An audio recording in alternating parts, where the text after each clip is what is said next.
Thank you for inviting me 예, to 감사합니다. 초청해 participate 주셔서 in this 감사합니다. important conference 이 on the 본회의는 most important element of 민주정부에서 democratic 가장 government, 중요한 free and 요소의 fair 하나인 elections. 자유롭고 This 공정한 conference is 선거의 being held in 도덕성을 다루는 정말 response 중요한 to 자리입니다. serious concerns about 자, electoral 2020년 fraud 한국에서의 in 사이로 South Korea's 총선이 April 부정선거였다는 2020 우려에 national 관한 elections. 것으로 매우 These 중요한 concerns 이슈를 mirror what we have been 다루고 seeing in the 있습니다. United States 미국에서 on how 바라볼 때 fragile 이러한 the 문제들은 democratic 정부의 system of 민주주의 government 체제가 is to 조작에 얼마나 manipulation. The 취약한지를 알 수 determination by 있고 또 authoritarian 권위주의 powers to 세력이 meddle in 민주주의에 democracies 개입하려는 의지를 and the 가지고 있다는 것도 refusal 알 수 있을 of the 뿐만이 아니라 mainstream media 증거가 명확하고 분명한데도 주류 언론과 진보 정치인 및 전문가들이 부정선거를 일축하고 있다는 것, 이러한 것들을 모두 알 수가 있습니다. 중국은 문재인 대통령의 북한과의 관계 개선 노력과 긴장 완화를 이루려는 열망을 강력히 지지합니다. 이는 트럼프 대통령의 대북 최대 압박 전략을 손상시키고 국가 체제가 붕괴하지 않도록 돕는 것이기 때문입니다. 의심할 여지 없이 중국은 한국의 민주주의에 큰 위협이 됩니다.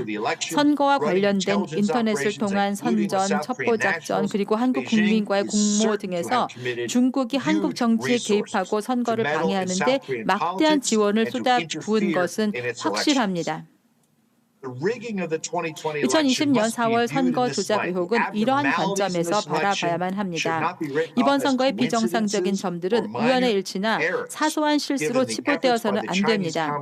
중국이 주도하는 새로운 세계 질서를 확립하기 위해 중국 공산당이 민주주의를 파괴하려는 노력을 하고 있기 때문입니다.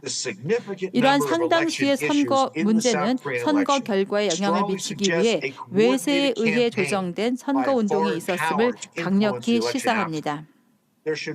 한국 국민들에게 선거의 도덕성을 보장하기 위해서는 선거의 비리 그리고 중국의 개입 가능성에 대한 광범위한 수사가 있어야만 합니다.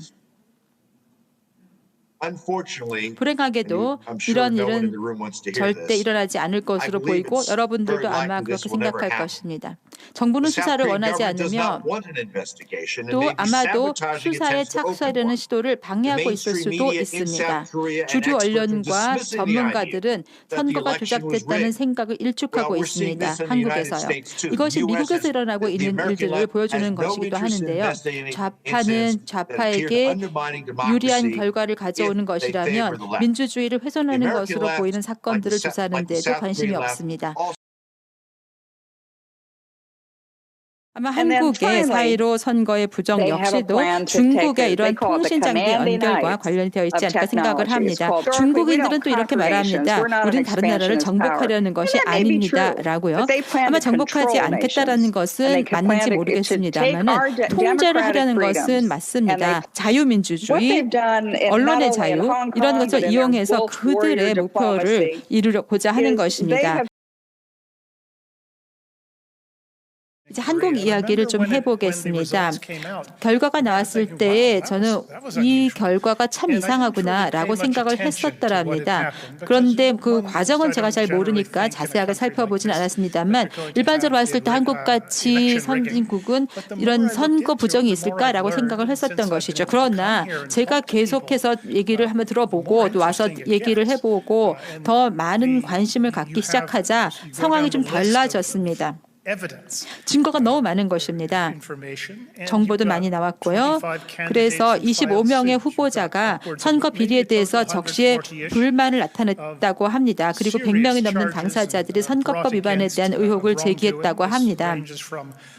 이런 내용들 기기 조작이라든지 개표기 사용 문제라든지 서버 문제 그리고 QR코드 사용이라든지 굉장히 다양한 문제들이 있더라고요. 그리고 통계상으로도 이상한 결과가 나와서 통계 패턴이 이상했다고 합니다. 그리고 또 사전투표와 당일투표 간의 차이가 너무 있다는 말도 들었습니다.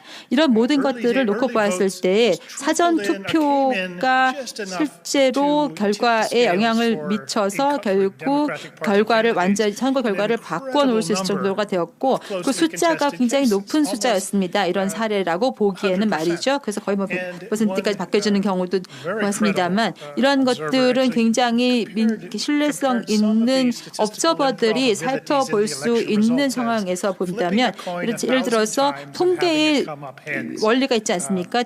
동전을 던져서 계속 앞면 뒤면 나왔을 때 그 확률에 비해서 이런 똑같은 숫자가 계속 나올 확률이 너무 적다는 것이죠. 라스베가스 가서 도박을 해보신 분은 아시겠습니다만 계속해서 숫자를 불러볼 때 확률이 적지 않습니까? 그래서 실제로 관리의 문제성도 있고 그리고 또한 이러한 사기와 부정이 없다면 나타날 수 없는 숫자들이 있는 것입니다. 따라서 정보의 문제 그리고 관리의 연속성 문제 등 여러 가지 심각한 문제가 있는 것을 알 수 있었습니다. 선거 기간 동안도 그렇고 그 이후도 그렇고요.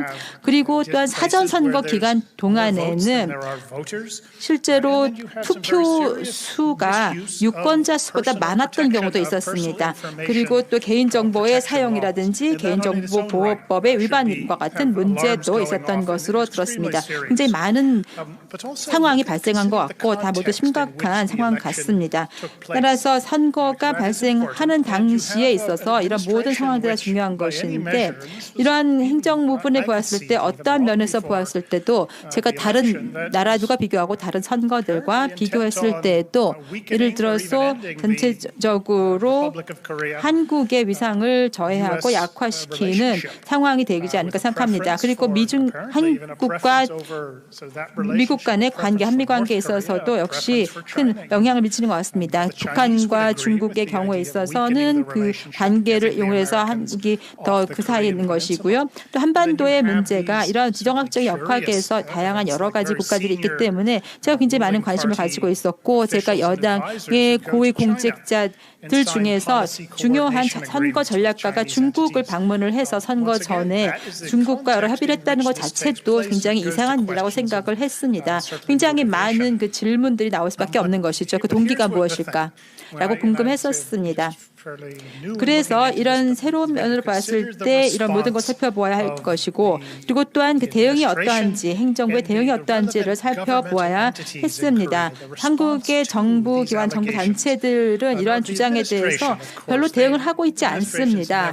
즉 행정부에서는 전혀 이러한 문제들을 심각하게 여기고 있지 않는 것 같고 무시하고 있는 것 같습니다. 뭐 그거는 당연하게 그럴 수 있다라고 생각을 할 수가 있겠는데요. 근데 선거관리위원회가 좀 이상합니다. 선거관리위원회가 부지런히 대응을 하지 않은 것 같습니다. 그래서 선관위는 안전한 투표의 시행 그리고 안전한 장비와 투표용지의 보관, 기록들의 보관 등에 대해서 굉장히 신경을 써야 하는데 이런 보존이 잘 이루어지지 않은 것으로 알려졌습니다.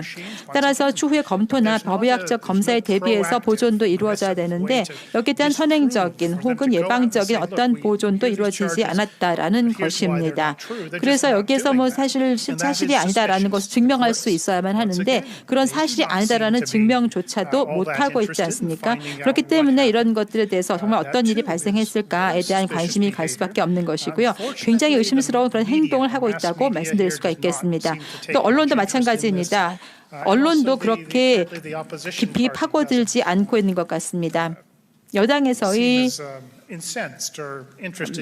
문제이기 때문에 그럴 수 있을 것 같은데요. 여기에서 정말 우리가 흥미롭게 볼 수 있는 점은 어떤 사람이든지 정상적인 사람이라면 이런 면을 모두 살펴보았을 때 이런 문제들이 결국 미국에서 이런 문제가 있다라면 뭐 택시 운전사이든 어떤 사람이든지 간에 100%의 결과를 가지고 온 것이다라고 한다면 이건 의심스럽다라고 판단을 할 것이라는 점입니다. 그 100%가 나올 수가 없다라는 것이죠. 제가 봤을 때도 그런 결론으로 갈 수밖에 없는 내용인데 자 그렇다면 이 당사자들은 정말로 중요한 것이 무엇이 있어서 이렇게 할 것인가 그리고 또 다른 사람들은 아무도 여기에 파고들고 있지 않다는 것이 또한 굉장히 흥미롭습니다. 관심이 없는 것인지 또 어떤 의견이 없는 것인지 그런데 한국에서 일어나는 일은 단순히 한국만의 문제가 아닙니다. 미국에도 매우 중요한 문제 문제일 뿐더러 아시아와 전 세계의 민주주의 국가들 모두에게 중요한 것이기 때문입니다. 미국인들의 관점에서 한반도에서 일어나고 있는 모든 일들은 안보 문제, 정치 문제 등을 위시하여 아시아 전역과 그 이상을 넘어가서 지난 수십 년 동안 전 세계에 영향을 미쳐왔기 때문입니다. 따라서 민주적인 합의적인 정부라고 한다면 전 세계적으로 다른 체제에 잃어버릴 수는 없는 것입니다. 따라서 이런 부분들에 대해서 우리는 앞으로 차후에 비슷한 일이 있다면 더 많은 관심을 가져야 할 것이고 한국에서 일어나는 일에 더 많은 관심을 가져야 할 것입니다. 따라서 어떤 일이 일어났으며 또 어떤 일이 일어나지 않았는지 이런 모든 것들을 다 살펴보는 것이 매우 중요할 것입니다. 또한 권력을 가진 해당 정부가 제기된 문제들을 해결하기 위해서 또 무엇을 하는지 하지 않는지 보는 것 역시 매우 중요합니다. 실제로 이제 한국에 가서 제가 직접 보고 듣고 배우고 하는 것들도 매우 중요할 것 같은데요. 앞으로 그렇게 하고 싶습니다. 그래서 그 결과를 저도 예의주시하고 살펴보고 싶습니다. 이 정부가 국민들을 보호하는 데 여리가 있는지 제가 앞으로 계속 예의주시하겠습니다. 감사합니다.